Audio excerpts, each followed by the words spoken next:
আয়নাতে স্পষ্ট রিভার্সের বিদঘুটে চেহারাটা দেখা যাচ্ছিল। কিন্তু এখানে রিভার্স আসলো কিভাবে?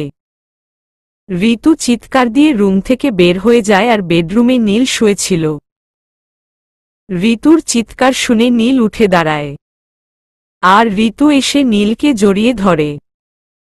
ঋতু নীলের বুকে মুখ লুকিয়ে আছে। এই দিকে নীল বারবার জিজ্ঞেস করছে, নীল কি হয়েছে, এমন করছো কেন?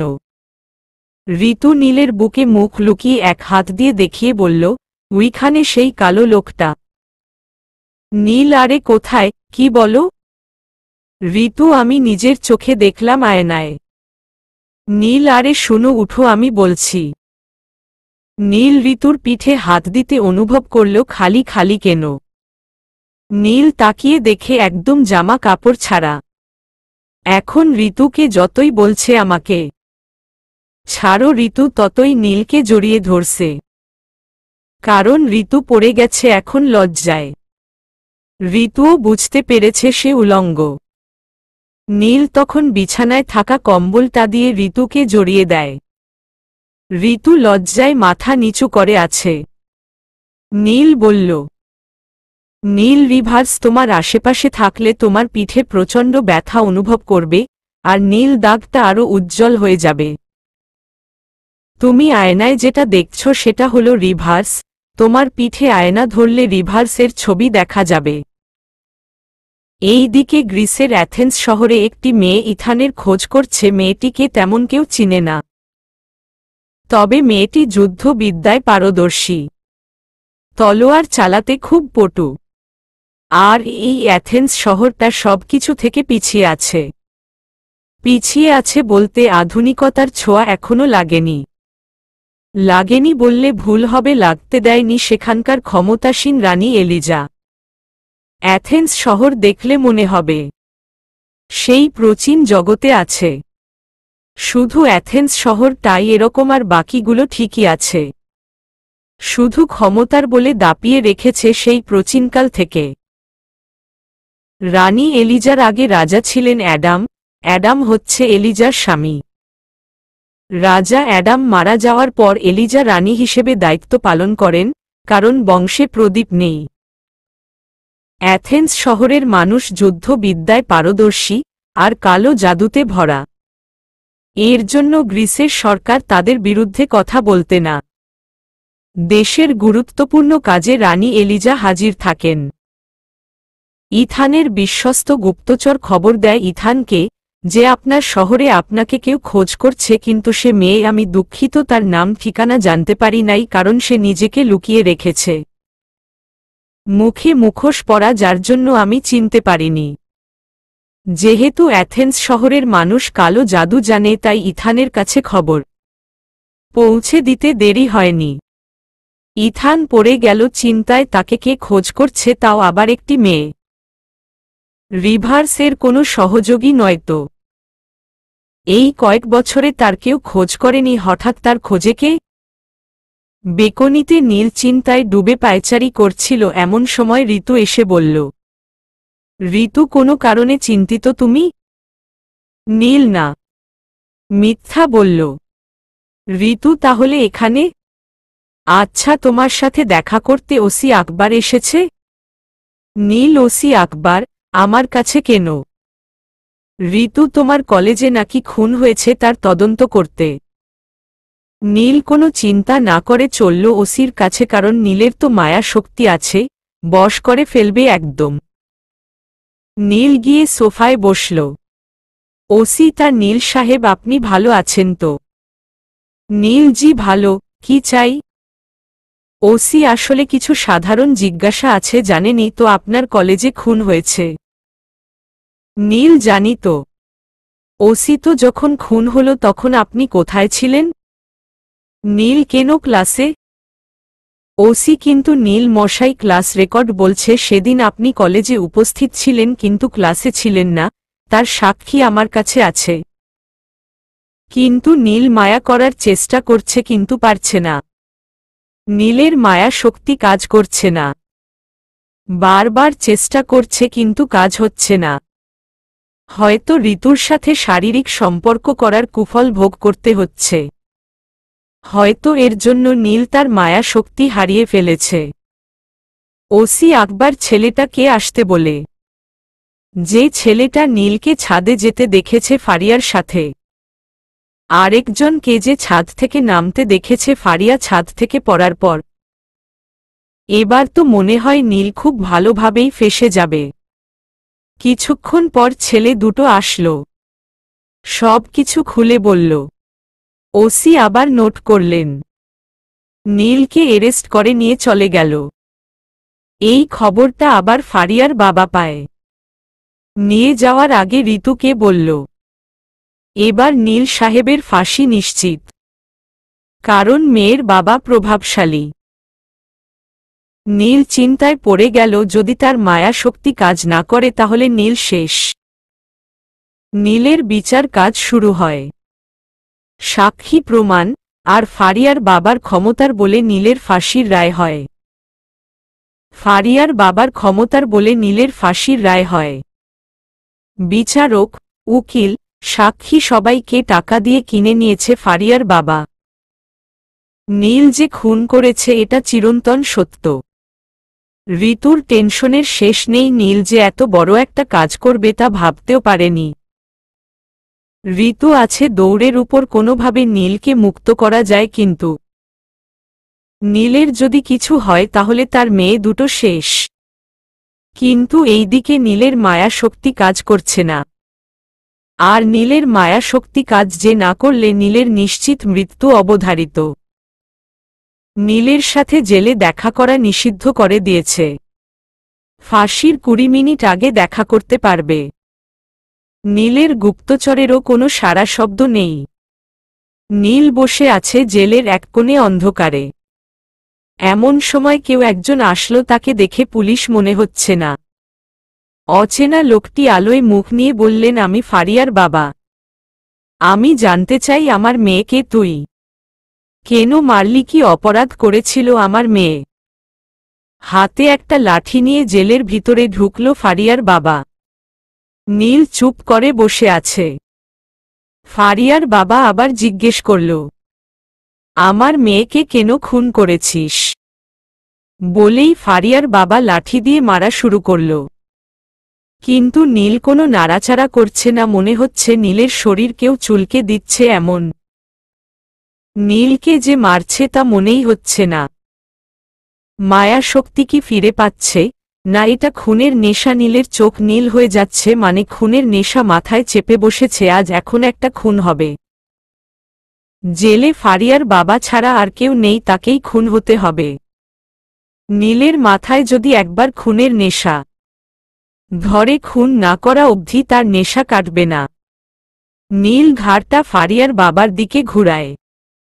তখন নীলের চোখ দুটো দিয়ে নীল ঝরছিল, মনে হচ্ছে এমন।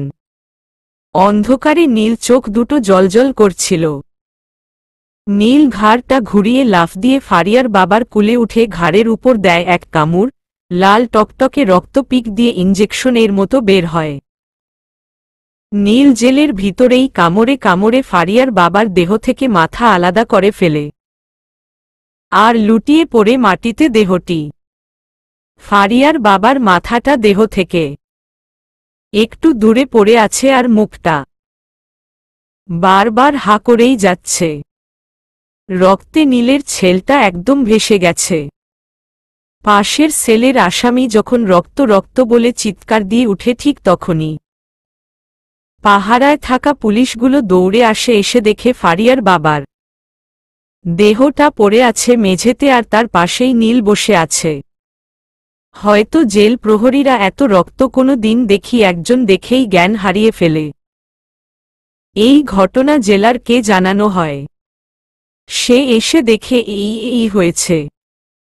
জেলার এসে বললেন লাশটা গায়েব করে ফেলতে, কারণ যদি উপর মহল জানতে পারে যে জেলের ভিতর খুন, তাও অফিসারের সহায়তায়, তাহলে সবার শাস্তি হবে। জেলার তাই লাশটা গুম করে ফেলতে বলল। কিছুক্ষণের মধ্যে লাশ গুম করা হয়ে গেল।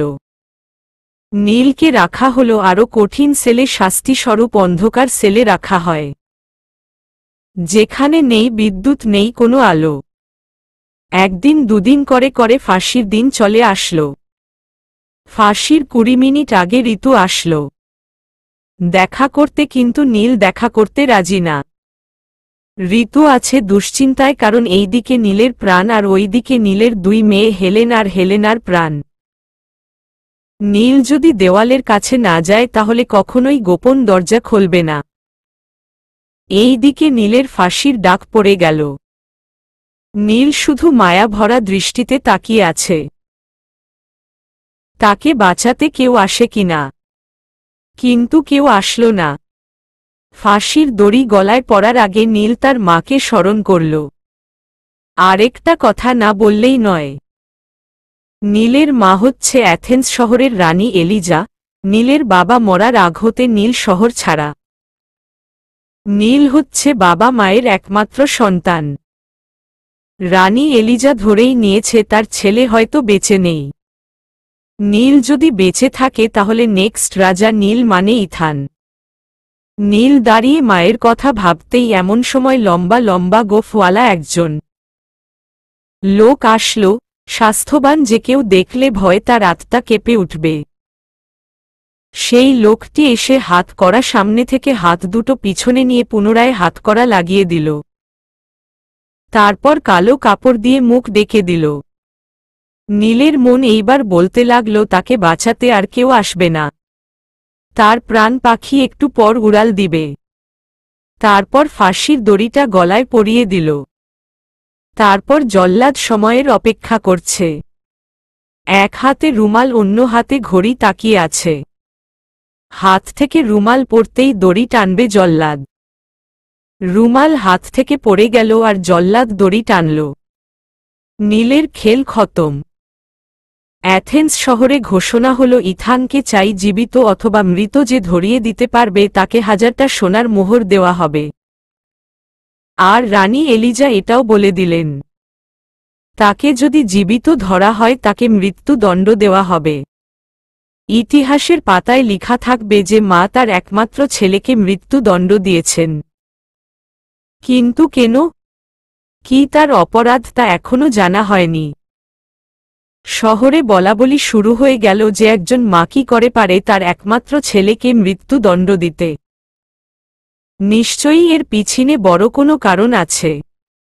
মনে হয় রানী আবার বিয়ের পিঁড়িতে বসবেন, তাই হয়তো এমন সিদ্ধান্ত।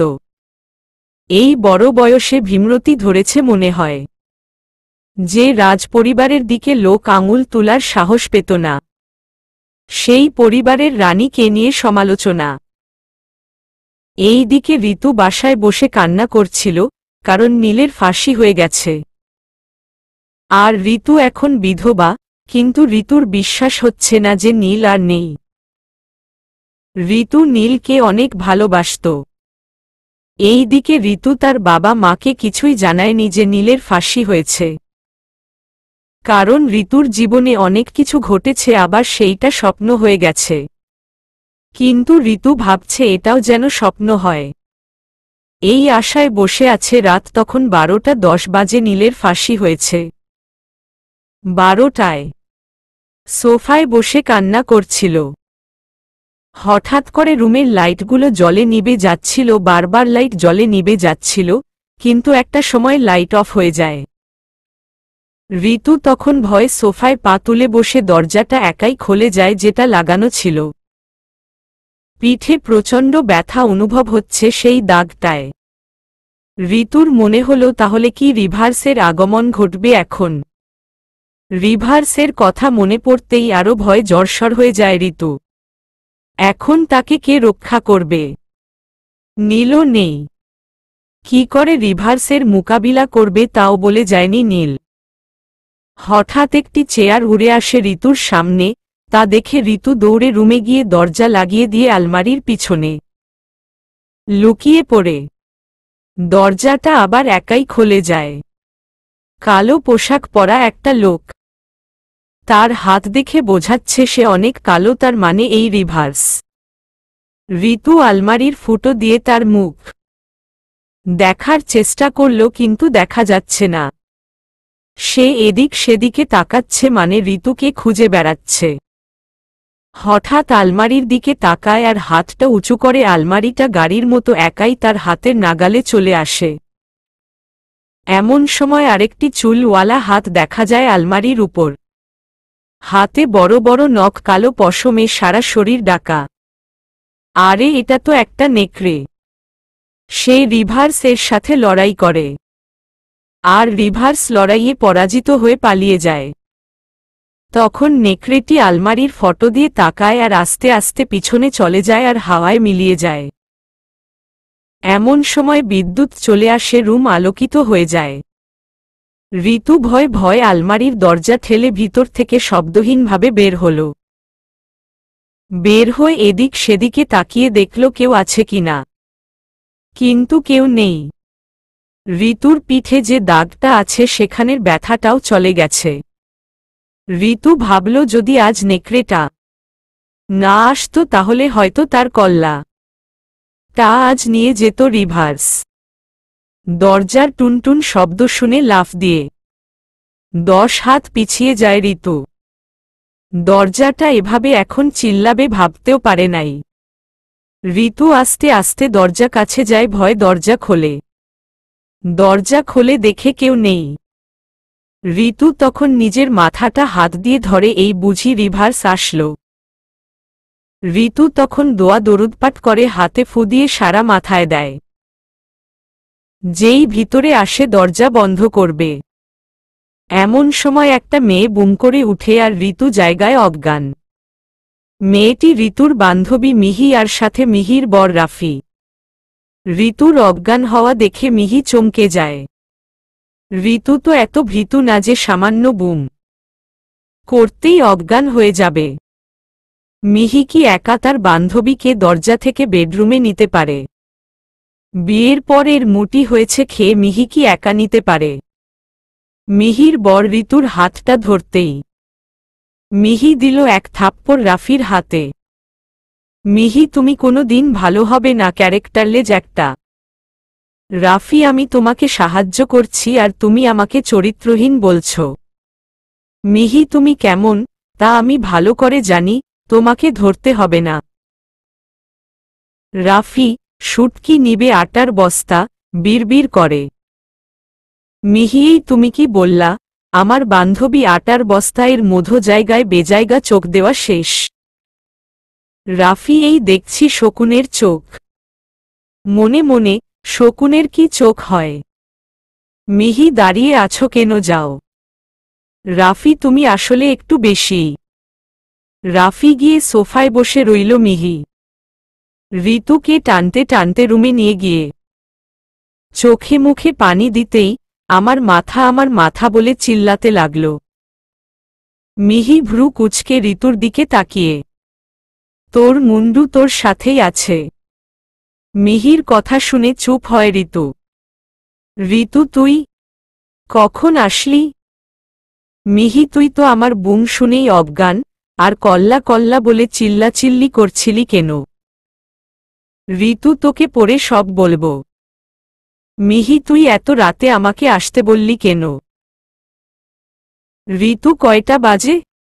মিহি, 2টা বাজে। ঋতুনীলের লাশ এখনো আসলো মা কেন? মিহি, কার লাশ?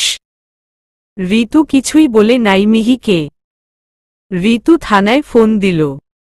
বিদ্রোহ আগের মতো রেসপন্স পাচ্ছি না, স্টোরি কি লিখা অফ করে দিব? নীলের লাশটা এখনো আসে নাই, তার জন্য ঋতু চিন্তায় আছে।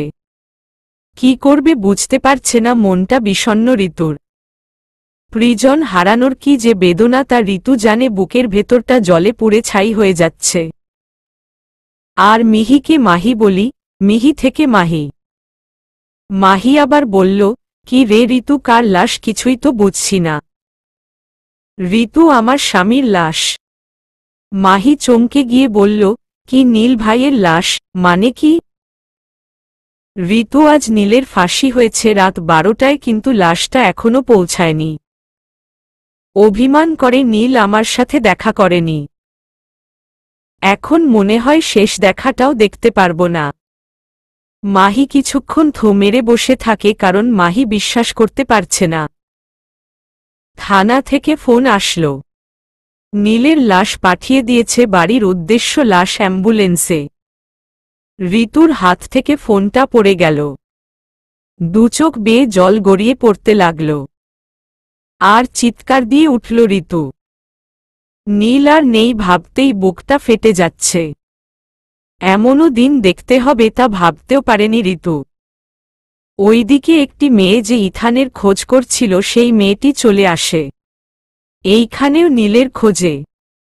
এখানকার মানুষের কাছে মেয়েটি অদ্ভুত, কারণ মেয়েটির পোশাক সেই পুরনো আমলের।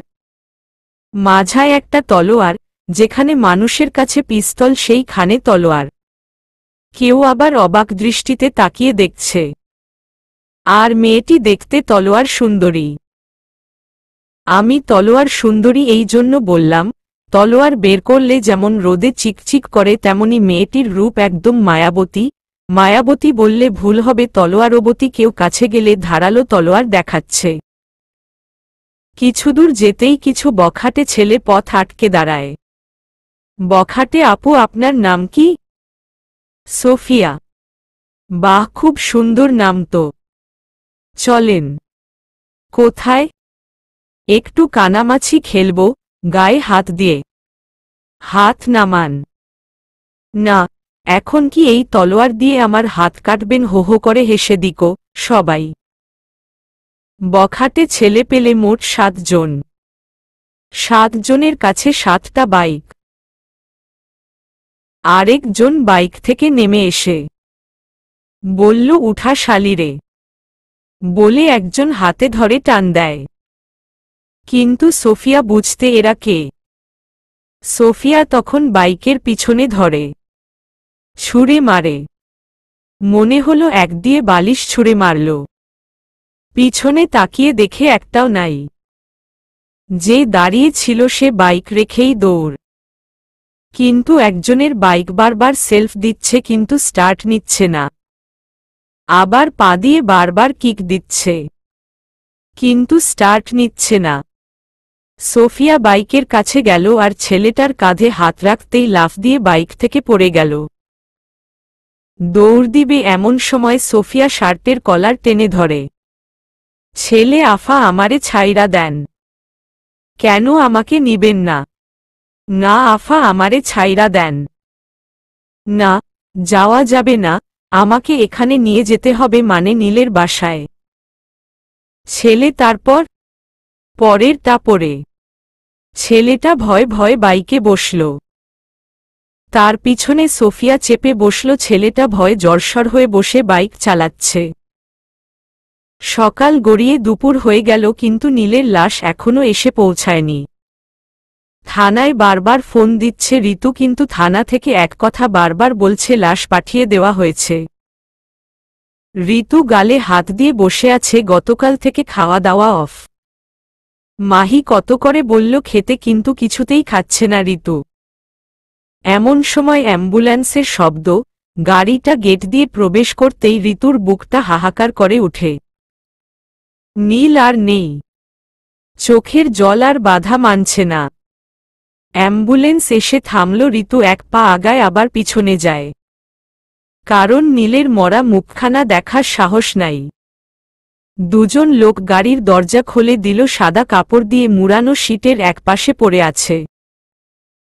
নীলের লাশ নামানো হলো আর একজন লাশের মুখ বের করে দিল। ঋতু একবার থাকায়, কিন্তু এ তো নীল না। তখন লোক দুটোর কলার চেপে ধরে। ঋতু বলে, আমার নীল কোথায়? জল্লাদ যখন ফাঁসির দড়িটা টানে ঠিক তখনই একটা নেকড়ে এসে নীলকে নিয়ে অদৃশ্য হয়ে যায়। নীলের হদিস এখনো পাওয়া যায়নি।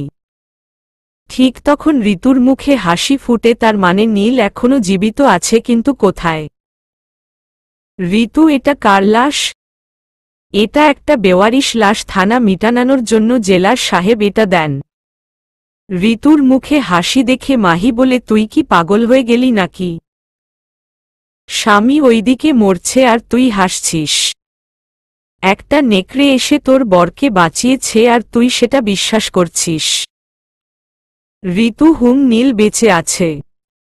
মাহি, তুই পাগল হয়ে গেছিস ঋতু। এই সব রূপকথার গল্পে সম্ভব, বাস্তবে না। ঋতু দেখো না কি হয়। ঋতু এখন ফুরফুরে মনে অনেক ফুর্তি। নীল বেঁচে আছে। এই দিকে নীল তার সহযোগী লিও, নেকড়ে নিয়ে মিনার বাসায় বসে আছে যে নীলের বিরুদ্ধে সাক্ষী দিয়েছিল। মিনা ছিল ফারিয়ার বান্ধবী। সন্ধ্যা নামতেই নীল হাজির হয় মিনার রুমে। মিনা তখন নিজের ফোন টিপছিল। নীল, মিনা, মিনা, মিনা, আমাকে ফাঁসির দড়িতে ঝুলাতে চেয়েছিলা তাই না? সোনা বাবু। মিনা, নি নি নীল, তুমি তোমার না আজ ফাঁসি। নীল, আমাকে ফাঁসি দিবে এমন দড়ি আছে নাকি? মিনা চিৎকার দিবে এমন সময় নেকড়ে লিও রুমের ভিতর ফু দিল আর মিনার আওয়াজ ছোট হয়ে গেল। মিনা যতই চিৎকার করছে কিন্তু কোনো আওয়াজ বের হচ্ছে না। নীল সোফা থেকে উঠে ধাক্কা দিয়ে মিনাকে বিছানায় ফেলে দেয়। আর লিও এর দিকে নীল হাত বাড়িয়ে দেয়। লিও একটি ধারালো ছুরি দেয়। নীল ছুরি নিয়ে মিনার এক হাত কেটে ফেলে দেয়। আর রক্ত পিনিক দিয়ে বের হয়। তারপর আবার লিও এর দিকে হাত বাড়ায়। লিও একটা গ্লাস দেয়। মিনার রক্ত দিয়ে গ্লাসে ভরে নীল রক্ত পান করে। মিনা ব্যথায় মরে যাওয়ার মতো চিৎকার করছে কিন্তু কোনো শব্দ বের হচ্ছে না। নীল আবার ছুরির মাথা দিয়ে মিনার চোখ তোলে লিও এর দিকে ছুঁড়ে দেয় আর লিও তা মুখ দিয়ে ক্যাচ ধরে খেতে থাকে। এইভাবে মিনার প্রত্যেকটি অঙ্গ কেটে লিওকে দেয়। কিন্তু মিনার কলিজা আর মাথার মস্তক সাথে নেয়। নীল চলে যায়। তার কিছুক্ষণ পর আসে রিভার্স। এসে দেখে মেঝেতে আর বিছানায় রক্ত। রিভার্স বুঝতে পারে মিনাকে মেরে ফেলেছে ইথান। নীল আর লিও মিনাকে মারার পর যায় ইমরানের কাছে যে নীলকে ছাদ থেকে নামতে দেখেছিল। কিন্তু নীল বুঝতে রিভার্স তার পিছু নিয়েছে, তাই নীল ইমরানকে 5 খণ্ড করে আর ইমরানের কলিজা নিয়ে নেয়। কিন্তু এখানেও রিভার্স আসতে লেট করে ফেলে। ইমরানকেও মেরে ফেলেছে ইথান। এখন বাকি শারমিন, যাকে নীল মনের মতো করে খুন করবে। কারণ যার জন্য নীল ভালো করে ফেঁসে গিয়েছে। নীল শারমিনের রুমে যাবে কিন্তু দরজায় দাঁড়িয়ে আছে রিভার্স। লিও ভয় পেয়ে ইথানের পিছনে। ইথান, কি রিভার্স, তুমি আমার পিছনে লেগেছ কেন? রিভার্স, মাফ করবেন ইথান। ইথান, রিভার্স, তোমার সাহস তো কম না। তুমি আমার নাম ধরে ডাকছ। রিভার্স, মাফ করবেন, আপনি আর রাজকুমার নেই। আপনাকে দেখা মাত্র মেরে ফেলার অনুমতি আছে। আপনি যে কোনো দেশের জন্য বিপজ্জনক। ইথান, তুমি ভুলে যাচ্ছ রিভার্স। রিভার্স, আমি আপনার মায়ের মানে রানী এলিজার হুকুমের গোলাম। উনি যা বলবেন তাই হবে। আপনাকে এখন মরতে হবে ইথান। ইথান, তুমি ভুলে যেও আমি রাজকুমার, পারলে আমাকে ধরে দেখাও। নীল তার মায়া শক্তি ফিরে পেয়েছে। অদৃশ্য হয়ে শারমিনের গলা কেটে পালিয়ে যায় নীল। কিন্তু রিভার্স কিছুই করতে পারে না। রিভার্স হচ্ছে রানী এলিজার নিজস্ব গুপ্তচর আর একজন শক্তিশালী যোদ্ধা। রিভার্স এর মতো শক্তিশালী আর দ্বিতীয়টা নেই। নীল একা নিজের বাড়িতে যায়। ঋতু তখন ঘুমাচ্ছিল। তার পাশেই মাহি ঘুমাচ্ছিল কিন্তু নীল মাহিকে চিনে না। তাই ঋতুকে ডাকে না। ঋতুকে না ডেকে নীল দেওয়ালের কাছে যায়। গোপন দরজাটা খুলে যায় এমন। আর নীলের মেয়ে দুটো দৌড়ে যায় নীলের কাছে আর জড়িয়ে ধরে। প্রায় 10 মিনিট পর ঋতুর ঘুম ভেঙে যায়। কোনো কিছুর খাওয়ার শব্দ ঋতুর কানে আসে। ঋতু আস্তে আস্তে যে খান থেকে আওয়াজ আসছে সেদিকে যায়। ভালো করে তাকিয়ে দেখে দেওয়ালের গোপন দরজাটা খোলা। ঋতু বুঝতে পারে নীল আসছে। তাই নিজ গতিতে ছুটে চলে নীলের কাছে। ঋতু কিন্তু গোপন দরজা দিয়ে প্রবেশ করতেই দেখতে নীলের মেয়ে দুটো কিছু খাচ্ছে কিন্তু মুখ লাল হয়ে আছে। ঋতুর পা থমকে যায় আর দরজার আড়ালে লুকিয়ে যায়। উকি মেরে দেখে নীলের মেয়ে দুটোর হাতে কলিজা মনে হচ্ছে আর মুখে রক্ত। কাঁচা কলিজা খাচ্ছে। কলিজা খাওয়া শেষ হয় এমন সময়ে নেকড়ে আসে হাতে একটা মানুষের কাটা মাথা। নেকড়েটা মাথাটা চেপে ধরে আর নাক মুখ দিয়ে মাথার মস্তক বের হয় হেলেন, আর হেলেনার সামনে নিতেই খেয়ে ফেলে ছোট বাচ্চা দুটো। ঋতু তাকিয়ে দেখছে হেলেন আর হেলেনাকে কিভাবে খাচ্ছে। ঋতুর নিজের চোখকে বিশ্বাস করতে পারছে না।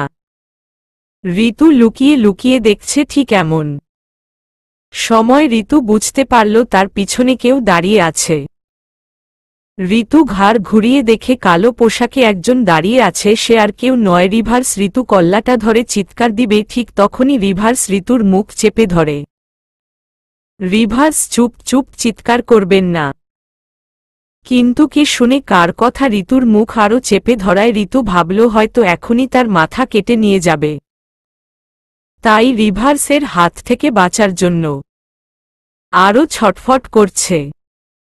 তখন রিভার্স ঋতুর সাথে না পেরে ঋতুকে বাহিরে নিয়ে যায়। আর ঋতুর মুখ ছেড়ে রিভার্স বলে, রিভার্স আপনাকে বলছি চুপ থাকতে, কিন্তু কেন আমার কথা শুনছেন না? ঋতু হাঁফাতে হাঁফাতে বলে, আপনি গলা কেটে মাথা নিবেন না। রিভার্স অবাক হয়ে, আমি আপনার মাথা কেটে নিব কেন? ঋতু, আমি জানি নীল বলছে আমার মাথা নিয়ে নাকি আপনি অভিশাপ মুক্ত হবেন। রিভার্স, কি আপনার মাথা নিয়ে? আর এই নীলটা কে? ঋতু, ও নীল বললে তো চিনবেন না, ইথান বলছে আমাকে। রিভার্স, তার জন্য আপনি এইভাবে নিজের মাথা ধরে আছেন? ঋতু, জি। রিভার্স, আমি রিভার্স রানী এলিজার খাস গোলাম, আমি জন্ম থেকেই এমন কোনো অভিশাপ না। ঋতু, তাহলে আমার পিঠের নীল দাগটা? রিভার্স, কি নীল দাগ কই দেখি? ঋতু, আমার পিঠে। রিভার্স, কই দেখি? ঋতু, আপনাকে দেখাবো কেন, আপনি একজন পর পুরুষ। রিভার্স, আমাকে শুধু দাগটাই দেখান, আর কিছু দেখাতে হবে না। ঋতু অনেক কষ্ট করে শুধু নীল দাগটা রিভার্সকে দেখায়। রিভার্স, এটা তো ইথানের মায়া দাগের মাধ্যমে আপনার উপর নজর রাখে। ঋতু মুচকি হাসে আর মনে মনে ভাবে নীল আমাকে কত ভালোবাসে। ঋতুর ঠোঁটে হাসি দেখে রিভার্স অবাক হয়ে জিজ্ঞেস করে, আপনি হাসছেন? হাসব না তো কি করব, আমার স্বামী আমাকে এত ভালোবাসে, আমাকে চোখে চোখে রাখে। আপনি আর ইথান বিয়ে করছেন? অবাক। হুম। রিভার্স আর কিছু বলল না। এমন সময় রিভার্স ঋতুকে চুপ করতে বলল। কেউ আসার শব্দ শুনতে পেল। কান খাড়া করে দাঁড়িয়ে আছে রিভার্স, নিজের অস্ত্র বের করে তাক করে দাঁড়িয়ে আছে। কিন্তু রিভার্সের হাত থেকে অস্ত্র পড়ে। ঋতু ফিসফিস করে বলছে, আরে ফেলে দিলেন কেন, কেউ আসছে তো। কিন্তু রিভার্স কারো গায়ের পরিচিত একটা সুগন্ধি রিভার্সের নাকে আসে, সে আর কেউ না, সোফিয়া। সোফিয়ার হাত থেকেও তলোয়ার পড়ে যায়। দৌড়ে রিভার্সকে জড়িয়ে ধরে আর 5 মিনিটের লিপ কিস করে দুজনে। ঋতু তো ঘেন্নায় মরে যাচ্ছে, এত একটা বিচ্ছিরি লোকের মুখে কিস। দেখতে কালো কুচকে কুচকে, দেখতে কি বিচ্ছিরি, ওয়াক ওয়াক করতে থাকে। মেয়েটিকে দেখে ঋতুর যা মনে হলো, মেয়েটি ফর্সা মনে হয়, বেশ সুন্দরী, কিন্তু ঋতু ভেবে পাচ্ছে না এত সুন্দরী মেয়ে হয়ে এমন একটা কালো ছেলের সাথে কেমনে কি। কিছুক্ষণ পর সোফিয়া জিজ্ঞেস করল, এটাই কি সেই মেয়ে? হুম, উনি ইথানের স্ত্রী। কি স্ত্রী? ওএমজি, কি ব্যাপার, আমি ইথানের স্ত্রী? এটা শুনে এত অবাক হচ্ছেন কেন আপনারা? ঋতু, সেটা পরে বলবো। আচ্ছা এবার চলেন। সোফিয়া। ঋতু, আমি আপনাদের সাথে কোথায় যাব? রিভার্স আমাদের সাথে না গেলে আপনি বিপদে পড়বেন। ঋতু, আমার আবার কিসের বিপদ? সোফিয়া, আপনি জানেন ইথানকে? ইথান হচ্ছে দানব, কিন্তু যার ভিতর 3টা রূপ আছে, মানুষ, ভ্যাম্পায়ার, জম্বি। এই 3টাকে এক করতে চেয়েছিল ইথান, নিজেকে আরও শক্তিশালী করে তুলতে চেয়েছিল, এক করে নিজের শরীরে প্রবেশ করিয়েছে ঠিকই, কিন্তু নিয়ন্ত্রণ নেই। যার ফলে ইথান আজ ভয়ঙ্কর দানব। ঋতু ইথানের শরীরে নীল রক্ত কেন? রিভার্স যখন ইথান তিনটা শক্তি একত্র করে নিজের শরীরে প্রবেশ করায় তখন রক্ত লাল থেকে নীল হয়ে যায়, আর যার ফলে ইথানের জন্মদাত্রী মা রানী এলিজা নিজের একমাত্র ছেলেকে হত্যার নির্দেশ দিয়েছেন। ঋতু আমি এই সব বিশ্বাস করি না। সোফিয়া আপনি বিশ্বাস না করলে ইথানের স্ত্রীর মতো আপনাকেও মরতে হবে। ঋতুর তখন মনে পড়ে তার মানে আপনি ইথানের মাসুম বাচ্চা হেলেন আর হেলেনাকে মারতে চেয়েছিলেন। সোফিয়া তখন রিভার্সের মুখের দিকে তাকিয়ে থাকে, কারণ ঋতুর কথাটা সত্যি। ঋতু হয়তো জানে না ঋতুর নিজ হাতে ইথানকে হত্যা করতে হবে। সোফিয়া বলল, ঋতু তোমাকেই হত্যা করতে হবে। ঋতু আমি কোনো দিন পারব না নিজের স্বামীকে মারতে, আর আমি তোমাদের কথা কেন বিশ্বাস করব? রিভার্স তুমি যদি ইথানকে না মারো তাহলে এই তোমার শহর মৃত্যু মিছিলে পরিণত হবে যার জন্য দায়ী তুমি হবে। ঋতু আমি হব মানে? আমি কেন হব? সোফিয়া কারণ নিয়তি তোমাকে এই দায়িত্বটা দিছেন। দেখো ঋতু ইথান জানে তুমি ছাড়া আর তাকে কেউ মারতে পারবে না, আর তার জন্য ইথান বিবাহ নামক মায়াজালে তোমাকে আবদ্ধ করে যাতে সেই জাল তুমি কোনো ছিঁড়তে না পারো। ঋতু ইথানকে কোনো দিন হত্যা করতে পারবে না কারণ অনেক ভালোবাসে ইথানকে, কিন্তু এইদিকে নিজের সুখের জন্য শহরটাকে মৃত্যুপুরীতে পরিণত করব তা হয় না। ঋতু সোফিয়া আর রিভার্সকে বলল আমাকে কিছু দিন সময় দেও, আমি ভেবে দেখি। পরের দিন সকালবেলা ঘুম থেকে উঠে দেখে মাহি নেই। খাটের বিছানার উপর একটা চিঠি। মাহি লিখে গেছে যে আমার জরুরি একটা কাজ পড়ে গেছে তাই তাড়াহুড়ো করে চলে আসলাম, তোকে অনেকবার ডাকছি কিন্তু তুই ঘুমে বিভোর ছিলি।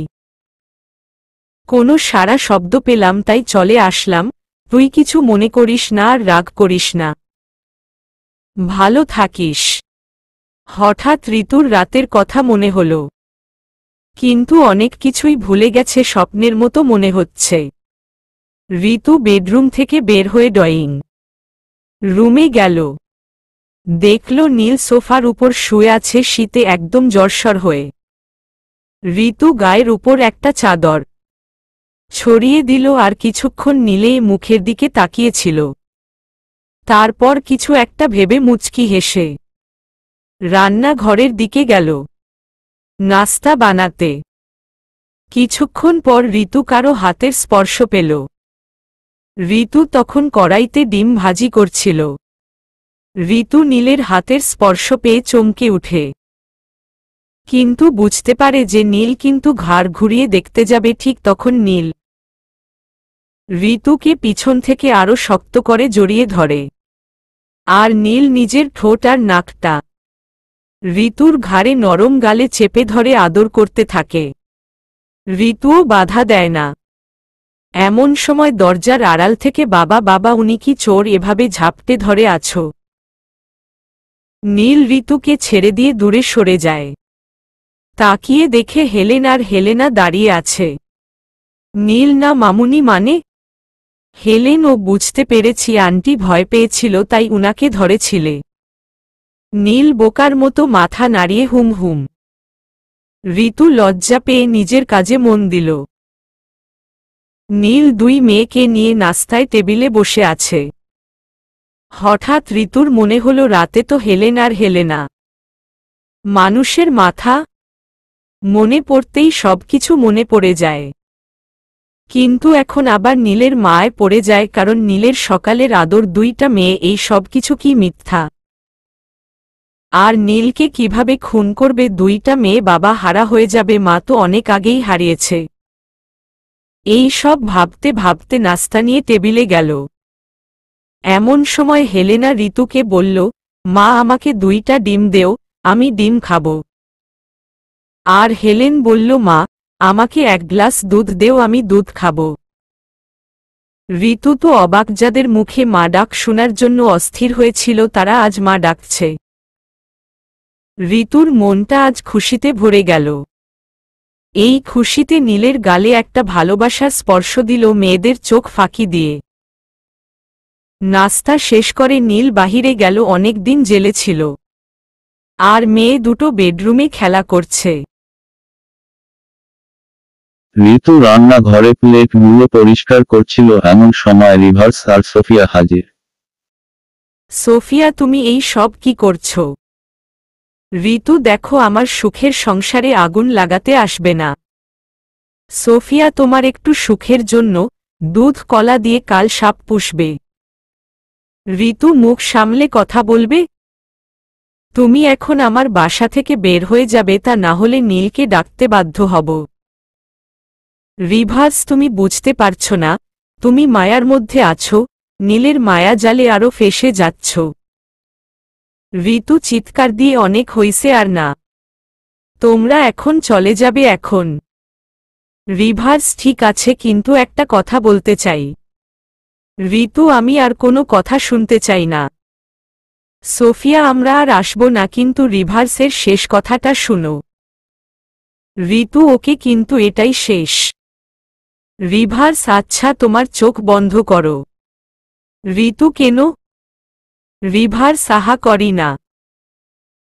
ঋতু চোখ বন্ধ করতেই সোফিয়া ঋতুর পিঠের নীল দাগটা হাত দিয়ে চেপে ধরে, আর রিভার্স নিজের বুড়ো আঙুল দিয়ে ঋতুর কপাল চেপে ধরে। কিছু একটা বলে ফুঁক দিতেই ঋতু চুপ হয়ে যায়। আর ঋতু তখন চোখ বন্ধ করে ফেলে কিছুক্ষণ আবার ছেড়ে দেয়। ঋতুকে ছেড়ে দেওয়ার সাথে সাথে ঋতু ছিটকে দূরে পড়ে যায়, সারা শরীর ঘাম দিচ্ছিল। সোফিয়া চোখ বুঝে কি দেখতে পেলে? এবার তো সব বিশ্বাস হয়েছে। ঋতু, হুম, এবার আমার বিশ্বাস হয়েছে। ঋতু নীলের অতীত দেখতে পায়, কিভাবে দানব হয়েছে আর কতজনকে কিভাবে খুন করেছে। নীল একদিক দিয়ে ঋতুকে ভয় দেখাতো, আবার সে নিজেই বাঁচাত। যেমন সেই রাতে নীল ছিল হোটেলে, আর নীলকেই বসো বলেছিল, কারণ নীল অপরাধ জগৎটা কেও পরিচালনা করত। ঋতু নীলকে কিভাবে মারতে হবে। রিভার্স, আমরা রাতে আসব, তখন বলবো, আর ভুলেও যেন ইথান জানতে না পারে। যদি ইথান জানতে পারে তুমি ইথানের ব্যাপারে সব জানো, তাহলে তোমার বিপদ নিশ্চিত। ঋতু, ইথান কোনোভাবে জানতে পারবে না। ঋতু রিভার্সকে নির্ভয় থাকতে বলল, কোনোভাবে নীল কিছুই জানতে পারবে না। দিন গড়িয়ে রাত হল। সারাদিন পর নীল বাসায় ফিরল, রাত তখন 10টা বাজে। নীল এসে দেখল ঋতু তার 2 মেয়েকে নিয়ে ঘুমিয়ে পড়েছে। এবার নীলের মনে হল, যাক, বাচ্চা দুটোর মা পাওয়া গেল। ঋতুকে আর নীল ডাকল না, ভাবল, ঘুমাক, আমি খেয়ে শুয়ে পড়ি। নীল নিজে খাবার বেড়ে খেয়ে ঋতুর পাশ দিয়ে শুয়ে পড়ল। নীল শুয়ে পড়তেই ঋতু নীলের দিক ঘুরে, নীল, তুমি ঘুমাওনি? ঋতু, তোমাকে ছাড়া কেমনে ঘুমাই বলো? সেই যে সকালে বের হলে একবার খবরও নিলে না। আমার কথা বাদ দিলাম, মেয়েদেরও না। নীল, মেয়েদের জন্য তো তুমি আছো। আচ্ছা ঋতু, তুমি আমাকে কতটা ভালোবাসো? ঋতু হঠাৎ এই প্রশ্ন। নীল, বলো না। ঋতু, তোমার দেহে যতদিন নিঃশ্বাস থাকবে ঠিক ততদিন আমার দেহেও থাকবে। নীল তখন ঋতুর কপালে ভালোবাসার স্পর্শ দেয়। নীল, জানো ঋতু, আজ হচ্ছে আমার সবচাইতে খুশির দিন। ঋতু, কি? আমাকে বলবে না? নীল, এখন না, কাল সকালে বলবো। ঋতু, না, এখন বলবা। নীল, এখন বলা যাবে না, কাল বলবো। এই বলে ঋতুর ডাক হাতটা নীলের বুকে রাখে। কিছুক্ষণ চোখ বন্ধ রাখে, কিন্তু বাম হাত দিয়ে ঋতু নীলের বুকে বিষাক্ত ছুরি বসিয়ে দেয়। নীল চোখ খুলে তাকিয়ে দেখে তার বুকে বিষাক্ত ছুরি। নীল, ঋতু, তুমি? অবাক। এটা তুমি কেন করলে? আমি ভাবতেও পারছি না। ঋতু, কেন? যখন তুমি এতগুলা নিরহ মানুষদের বিনা কারণে জীবন নিয়েছিলে, তখন আমিও ভাবতে পারিনি। নীল, তুমি না আমাকে ভালোবাসতে? ঋতু, হুম, ভালোবাসতাম, কিন্তু কোনো খুনিকে নয়। নীল, আমি জানি আমি অপরাধী, কিন্তু আমি ইচ্ছাকৃতভাবে কাউকে খুন করিনি। ঋতু নীল তুমি ভুলে যেও না, তুমি দানব। নীলের মুখটা আস্তে আস্তে বিষের প্রভাবে আরো নীল হয়ে আসছে।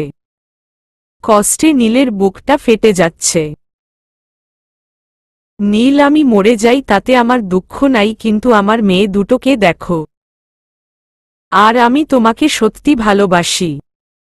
আর একটা কথা, আলমারিতে একটা কথা না শেষ হতেই রিভার্স আর সোফিয়া এসে তলোয়ার দিয়ে নীলের মেয়ে হেলেনার মাথা দেহ থেকে আলাদা করে ফেলে এক কোপে। নীল তখন চিৎকার দিয়ে উঠে, কিন্তু কোনো লাভ হয় না, নীলের শক্তি ফুরিয়ে গেছে। ঋতুও চিৎকার দিয়ে উঠে, রিভার্স তুই এটা কি করলি? মাসুম মেয়ে দুটোকে কেন মেরে ফেললি? সোফিয়া, ঋতু এরাও দানব ছিল, দানবের মেয়ে দানব, এরাও নীলের মতো হতো। ঋতু সেটা তোরা আমাকে আগে বলিসনি কেন? হেলেনার মাথা ছিটকে দূরে গিয়ে পড়ে। নীল তুই এত বড় বেঈমান, আগে জানতাম না। তুই মাসুম বাচ্চা দুটোকেও মেরে ফেললি, তুই আমার কথা শেষ করতেও দিলি না। আলমারিতে রাখা আছে হেলেনার দানব থেকে মানুষ হওয়ার ওষুধ, কিন্তু তোর মৃত্যুটাও আমার মেয়ের মতোই হবে।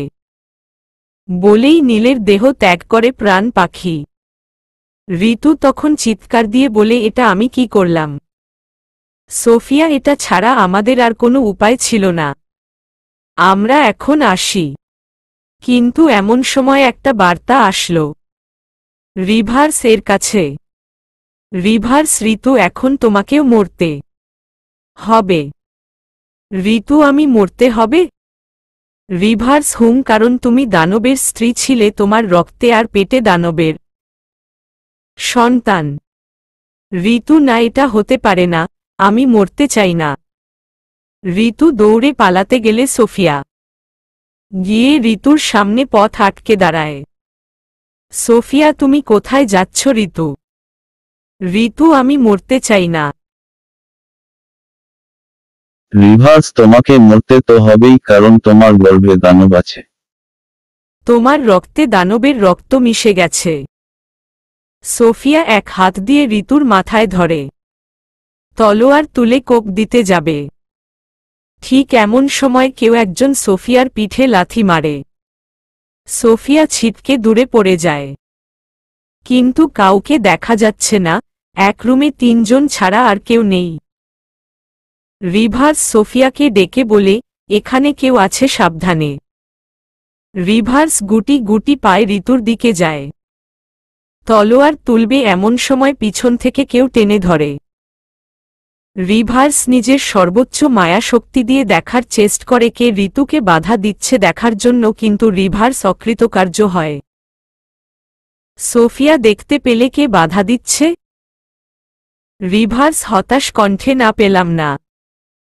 সোফিয়া, চল দুজনে আক্রমণ করি। দুজনে প্রস্তুতি নিয়ে ঋতুর উপর আক্রমণ করতেই তলোয়ার আটকে যায় সামনের দিকে, আর যায় না। অদৃশ্য শক্তিটি তখন দুজনের হাত থেকে তলোয়ার কেড়ে নেয়, আর পাটকাঠির মতো তলোয়ার দুটো ভেঙে ফেলে। রিভার্স আর সোফিয়া ভয় পিছিয়ে যায়, কারণ রানী এলিজার দেওয়া তলোয়ার কোনো সাধারণ তলোয়ার না, মায়া শক্তিতে ভরা এই তলোয়ার ইথান আর ইথানের মেয়েদের লাশ নিয়ে। রিভার্স আর সোফিয়া তখনই অ্যাথেন্স শহরে ফিরে যায় রানী এলিজার কাছে। তখন রাত গভীর, রানী এলিজা ঘুমাচ্ছিলেন। গভীর রাতে মহলে প্রবেশ করা খুব কঠিন, সে যেই হোক, কিন্তু রিভার্সের কাছে দুধ ভাতের মতো। কারণ সোফিয়া আর রিভার্স যখন একসাথে তো কে আটকায়? কিন্তু সব দরজা পার করে গেলেও কিন্তু রানীর দরজা আর পার হতে পারে না। দরজায় নতুন প্রহরী, একজন মেয়ে প্রহরী, বলা যায় না, দাসী বলে যাকে। আপনি কে এত রাতে রানীর শরণার্থী? আমি রিভার্স, রানীর খাস গুপ্তচর। আপনি গুপ্তচর, কিন্তু আপনি গোপনভাবে আসবেন, আর সাথে কে উনি? এই মহলের ভেতরের সবাই চিনে জানে, কিন্তু বাহিরের কেউ জানে না। আর সাথে উনি সোফিয়া রানীর দেহরক্ষী, কিন্তু আমার সাথে একটা জরুরি কাজে গিয়েছিল।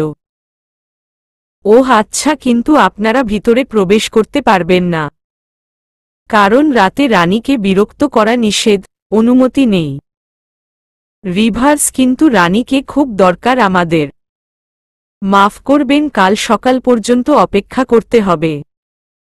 আপনি বুঝতে পারছেন না কেন, আমাদের খুব প্রয়োজন। আপনার চলে যান, না হলে বন্দি করতে বাধ্য হব।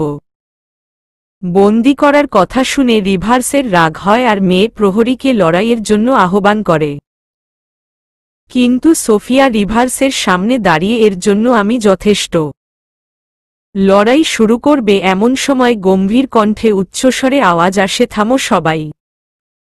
রানীকে দেখে তিনজনই তাজিম করল। নতুন দাসী মহারানী উনারা। রানী এক হাত উঁচু করল।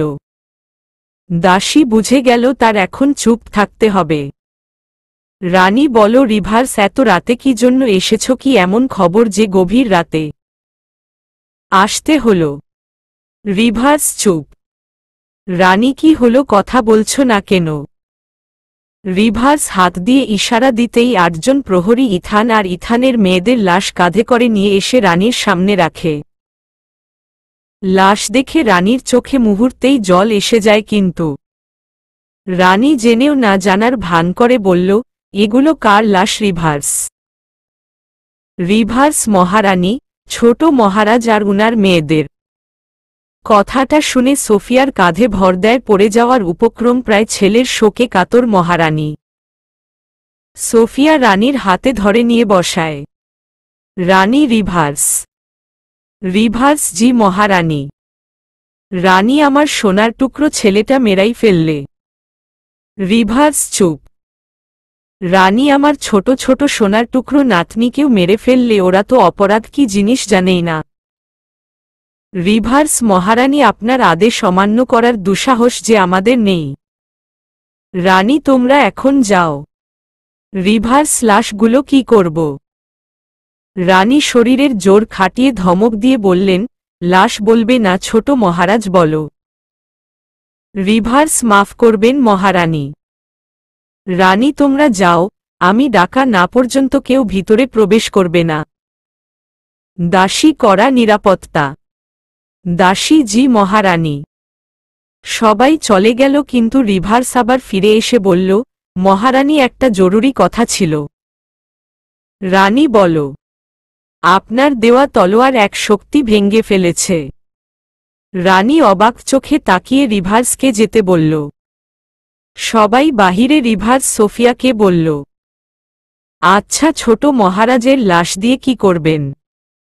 সোফিয়া, একই প্রশ্ন তো আমারও। এই দিকে ঋতু বুঝতে পারছে না তাকে কে রক্ষা করল, দেখাও যাচ্ছে না কে অদৃশ্য। ঋতু বসে ভাবছিল কি করবে, ব্যাগপত্র গুছিয়ে বসে আছে। নীল নেই, কোনো দিন আর ফিরে আসবে না। এখানে থেকে কি হবে, আবার কোনো বিপদ হতে পারে। এমন সময় জানালার থাইগ্লাসে ঠকঠক শব্দে ঋতুর ধ্যান থেকে বের হয়ে তাকায়। অদৃশ্যভাবে একাই লেখা হচ্ছে, আপনার কোনো চিন্তা নেই, আমি আছি আপনার পাশে ছায়ার মতো। ঋতু, আপনি সামনে আসেন। আবার লেখা হলো, অনুমতি নেই। ঋতু, আপনি কে? আমি হচ্ছি। অদৃশ্য শক্তিটা বলতে গিয়েও বলতে পারল না সে কে। ঋতু আর কিছু বলল না, সে নীলের চিন্তায় বিভোর। নিজের হাতে কি করে অমানুষের মতো খুন করল, কি করে করল, এখন ঋতুর মাথায় ঠুকছে না। বিছানাতে নীল রক্ত লেগে আছে, সব কেমন উল্টো পাল্টা লাগছে। চোখের পানি যেন আর বাধা মানছে না। ব্যাগট্যাগ গুছিয়ে নিয়ে ঋতু বের হয় বাবার বাড়ির উদ্দেশ্য। রাস্তায় যেতে যেতে ভাবে, ঋতু বাসায় গিয়ে মা বাবাকে কি বলবে যখন জিজ্ঞেস করবে নীল কোথায়। এই সব ভাবতে ভাবতে বাসার সামনে চলে গেল। কিন্তু ঋতু বাসায় না গিয়ে গাড়ি ঘুরিয়ে আবার নীলের বাসার দিকে রওনা দিল। এই দিকে অ্যাথেন্স শহরের রানী ছেলের শোকে কাতর। ছেলেকে একটি কাচের ভিতর রেখেছে মায়া শক্তির বলে, যাতে পচে না যায়। পরের দিন সকালে রিভার্স আর সোফিয়াকে ডাকা হয় রাজদরবারে। রাজদরবারে বলতে গোপন বৈঠকখানায়। ডেকে রানী এলিজা জিজ্ঞেস করে, রানী ইথানকে হত্যা কে করেছে? সোফিয়া ঋতু নামে একটি, কিন্তু সে ইথানের দ্বিতীয় স্ত্রী ছিল। রানী সে বেঁচে আছে? সোফিয়া জি সে বেঁচে আছে। রানী কি রাগান্বিত? আমার ছেলেকে মারতে তোমাদের হাত কাঁপল না কিন্তু? সোফিয়া মহারানী সে একটি মায়াশক্তি ছিল যার সাথে আমরা পেরে উঠতে পারিনি। রানী কি একটা সামান্য মায়াশক্তির কাছে তোমরা দুজন মানুষ পারলে না? সোফিয়া আমার যা ধারণা সেটা সাধারণ কোনো শক্তি নয়, আপনার দেওয়া তলোয়ার ভেঙে ফেলেছে। রানী তাহলে তো দেখতে হচ্ছে কে এই মায়া শক্তি? রানী এলিজা রিভার্সকে আদেশ দিলেন যেভাবে হোক ঋতুকে তার সামনে হাজির করতে। রিভার্স সাথে 2টা নেকড়ে নিয়ে ঋতুর বাড়িতে গেল। রিভার্স গিয়ে দেখল ঋতু কান্না করছে। ঋতু যাতে পালাতে না পারে তাই নেকড়েগুলো আগে দরজা আটকে দাঁড়াল। ঋতু রিভার্স এই সব কি? তুমি কি চাও? রিভার্স রানীর হুকুম, আজ তার সামনে তোমাকে হাজির করতে হবে। ঋতু না, আমি যাব না। রিভার্স নেকড়েগুলোকে ইশারা করতেই ঋতুকে নিয়ে হাওয়া একেবারে রাজদরবারে। নেকড়েগুলোর সাথে ঋতুকে দেখে রাজদরবারের সবাই দাঁড়িয়ে যায়। কিন্তু সবার ধারণা ছিল ঋতুকে হয়তো রানী এলিজা মৃত্যুদণ্ড দিবে। ঋতু হা করে সবার দিকে তাকিয়ে আছে, মনে হচ্ছে প্রাচীন যুগে আছে। শুধু তাকিয়ে এদিক সেদিকে দেখছে। এমন সময় রানী নরম গলায় জিজ্ঞেস করল, তুমি কি ঋতু? ঋতু জি জি জি আমি। হাত দিয়ে ইশারা দিয়ে ডাকল, এদিক আসো। ঋতু মাথা ঘুরিয়ে আশেপাশে তাকাচ্ছে কিন্তু কেউ যাচ্ছে না। তখন আবার রানীর দিকে তাকায়। রানী আবার ডাকল, ইশারায় বুঝালো তুমি আসো। ঋতু সিঁড়ি বেয়ে 1-2 পা করে রানীর কাছে গেল। কিন্তু ঋতুর চোখ নীল রং ধারণ করছে। আস্তে আস্তে রানী তাকিয়ে দেখছে কিন্তু কিছু বলছে না। যখন ঋতুর পোশাক পরিবর্তন হয়ে কালো হয়ে যায় তখন রিভার্স বুঝতে পারে কিছু একটা গণ্ডগোল আছে। তাই ঋতুকে আটকানোর জন্য দৌড় দেয় রিভার্স। পাশেই দাঁড়িয়ে আছে দেহরক্ষী সোফিয়া। সামনে এসে দাঁড়াতেই ঋতু হাতের ইশা করতেই ছিটকে দূরে পড়ে যায়। গিয়ে দাঁড়ালো রানীর সামনে, ঘাড়টা বাঁকা করে বলল, বুড়ি তোর দিন শেষ। ঋতুর আঙুল থেকে বড় বড় নখ বের হয় আর রানীর বুকে নখগুলো ঢুকিয়ে দিয়ে 2 দিকে টান দিয়ে 2 ভাগ করে 2 দিকে ফেলে দেয়। আর রানী শেষ। সবাই অবাক হয়ে তাকিয়ে দেখছে আর রিভার্স যাওয়ার আগেই রানী শেষ। ঋতু হাহাহা করে ভয়ঙ্কর এক হাসি দেয়। সবাই ভয় পেয়ে যায়। কিন্তু কেউ বুঝতে পারছে না এই ঋতু আসলে কে আর কি চায়। সমাপ্ত।